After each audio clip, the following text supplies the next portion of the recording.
So after a painful 3-year wait, Nolan is finally back with his new film, Dunkirk. Which, you know what? It's probably one of the best films of this year. And not just that, one of the best war films, one of the greatest films I have ever witnessed. Just keep blowing that up because it's true. This thing is a masterpiece. Woo!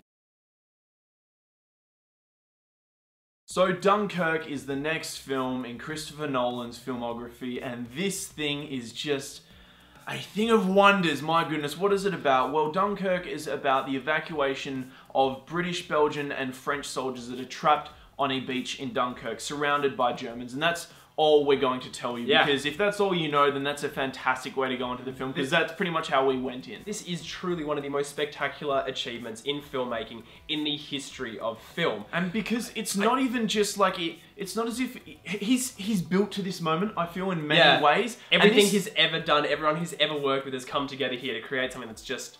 It's as big as a blockbuster and as experimental as an indie. And to pull that off is just unfathomable. Just looking at it at that level alone, this film is an achievement of proportions which I don't think many people that even watch this movie will be able to wrap their head around. Try to tell me when you watch this movie, because you will, it's one of those cases where this is a must-see film. Try to tell me how much of this film is visual effects. Try to tell me that something that you're seeing is not real. Yes, this film had a fantastically massive budget, but this has got to be some of the most spectacular photography, production design, and just delivery of an immersive experience I have ever seen. This truly is a movie that absorbs you and just pulls you along for this ride, this real struggle from survival that's basically from the get-go. This movie just kind of charges along in a way that just, I can't even get my head around the fact that this movie exists. I think if you were to view this story from above and just kind of look at it, like we look back in history and we just see this Dunkirk event, it's quite a simple event, you know? Yeah. But what Nolan has done here is he's structured the hell out of this film in a way that has never been done before. And we don't want to get into spoilers, but you know, just the way he has structured this story is unlike any other war film, unlike any other film.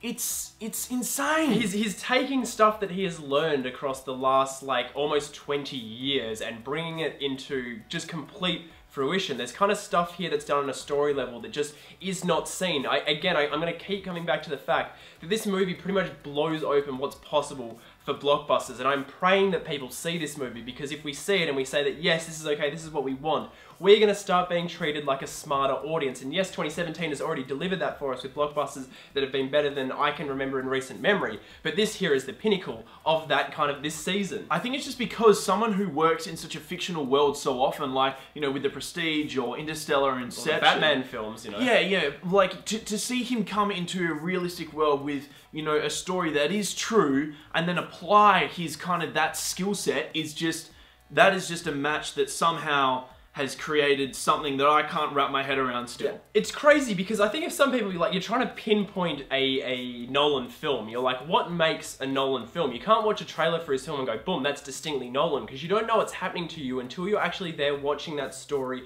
unfold. This is him in a way we've hardly ever seen before. There's no exposition, there's no setups, there's hardly any dialogue, there's no explaining of anything. The movie just happens all the time. There's across the hour 50 that it runs for, there's just pretty much no dialogue. It all just happens visually. This is actually just an art film that's I think it's gonna challenge a lot of audiences because they're like, no, I need to know stuff. I need to tell me. But that's not the point. You're here for the struggle for survival, and that is what matters. At the end of the day, all the words fall away, and it's just about trying to stay alive. And when you can lock on to the fact of what Nolan has done here, then you can understand each aspect of this film, whether it be the sound editing, the soundtrack, the acting, the way this film is shot.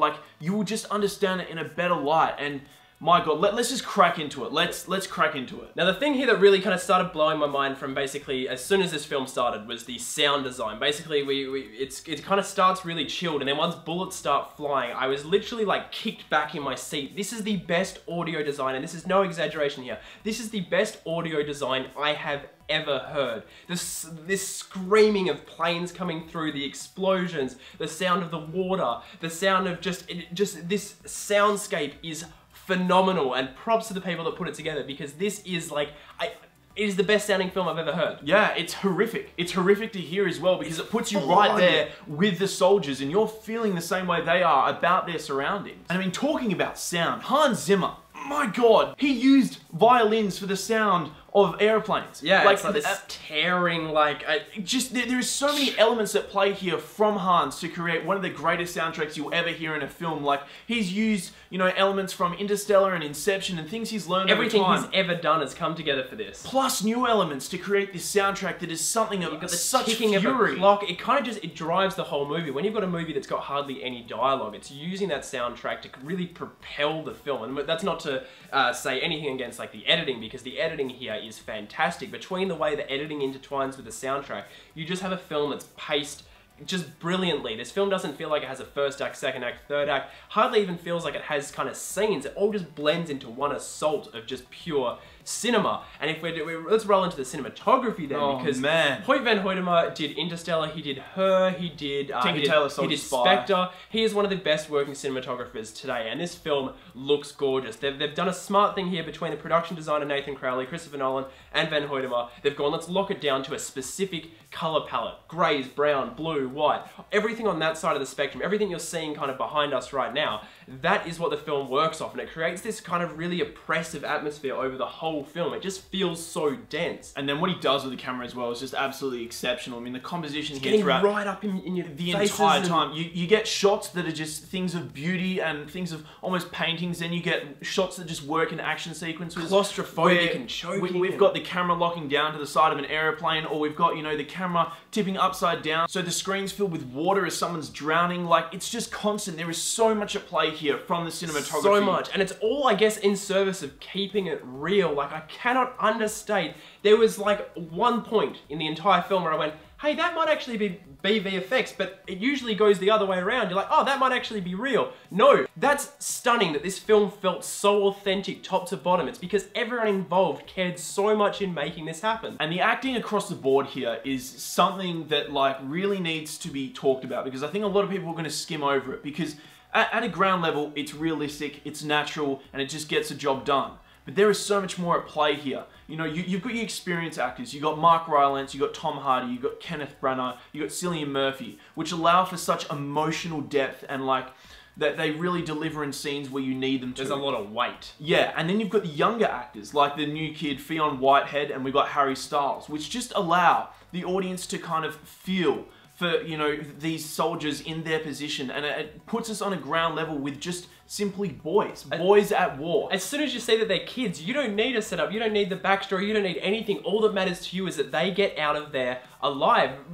Barely any characters have names. I think there's like 2-3 characters maximum in the entire film that are named. And even then it doesn't matter. This isn't a film that has to spend time explaining, oh, this person has this, you know, they've got a family, they've got a wife. None of that shit matters, because it just shows you in a situation where you're like, I hope these people get out, boom, you're attached, you can run with it. And a lot of people are probably going to have problems with that, because they're like, oh, you know, I didn't really have the character, so I couldn't really believe his backstory. 400,000 people on a beach at Dunkirk. Are you serious? Do you need a freaking backstory? Yeah, you don't this need is an event that happened in history. Like, we're living in a time where this happened. Do you need a backstory for every character and film you see? My God, lock into the intent of this film. Like, yeah, I'm gonna keep going here, but like, it makes me so emotional when, you know, people are gonna complain about that aspect, when you just think about the realism of what they've achieved here. Do you not think that Christopher Nolan would not have been aware that he's not giving his characters backstory? It's not the kind of thing that was like overlooked and then people are going, oh God, I'm so glad people told me after I made the film. He knows that. He's so confident in what he's done, and it works, that it doesn't even matter. You guys just have to engage and think. And think about it, like, casting-wise, absolutely unbelievable, because you've got characters that don't have a backstory, so what do they need? They need to be visually recognizable on screen. So when you get to a later event in the film and you go, oh my God, who is that, who is it, who is that? Everyone's you gonna instantly know. And the only other flaw I see people, like, perceiving to be a flaw is the fact that, oh, I got lost in a few of the kind of claustrophobic action scenes. It's like, perhaps that's the point. Characters don't know what's happening, they can't work out a way to get out of the situation that they're in. Maybe you're supposed to feel that way. It's as simple as that, guys. This is one of those movies that if you do not think that it is a good movie, I don't care if you enjoy it or not, but if you're not able to walk out of that and go, that was actually something special, I didn't dig it that much, but it was actually like, I respect that I just respect it. Then like, fuck. I just don't even know what to say to you, because this is an achievement that needs to be recognised on every level. The other perceived flaw with this film, which mind you is the most subjective thing I've ever heard, is that this film is not rated R. It can't be violent enough. How can you show war if it's not violent enough? Well, aside from the fact that that's really strange that you want to watch people getting blown up in the most violent way possible. I mean, think about that for a second. That's on you. This film more than nails that claustrophobia, that sense of violence, that sense of impeding death 24/7 in this film. Like, it honestly just hangs over the entire thing. It's horrifying. It does that in spades. It actually really nails it, even with a PG rating. And I've just got to say, you know, like, there's so many things. I could just go on talking about this film forever. But really, like, I think the one thing that really hurt me and hit me the most by the end of it, and I was sitting there, like, in shock, crying, and I couldn't even speak for a while, it's kind of the apocalyptic nature of Dunkirk. The fact that people survived, but it was kind of, they then had to ask themselves, what's the point in going on when there's all this death around them, and like all they did was survive, you know, the things they had to do. There was nothing they could do to fight back. They were just sitting there getting picked off, trying to get away from this place. Like, and that's nuts. It was just men on men in both sides. Everyone was just trying to survive, and it just gives you such a raw and visceral look at it, and my God, it's quite something. And so now if you take all these elements that we've talked about, all these different things, and add them together, it'll show you that the brilliance of this movie is in the fact that it is just completely uncompromising. It is a full-force artistic vision, disguised as a blockbuster. It's this deeply human film about that raw need to just survive, to keep going on, and basically to know, after you've been in a situation where there's death all around you, what can you do to keep moving on from that?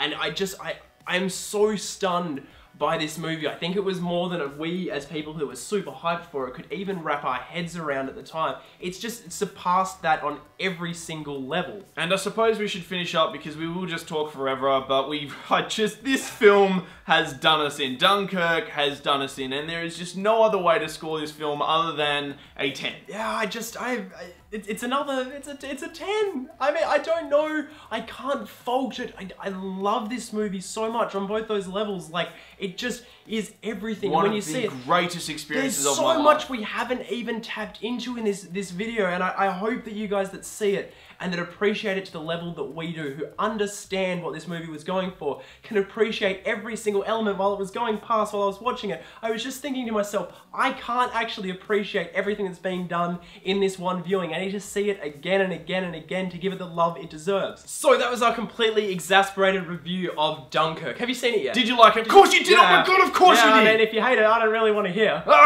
Did you like this video? Of course you did. Are you craving more banter? If so, you can subscribe to our YouTube channel right there somewhere. And don't forget to check us out on Facebook, Instagram, Snapchat, and Twitter, all at Breaking Banter.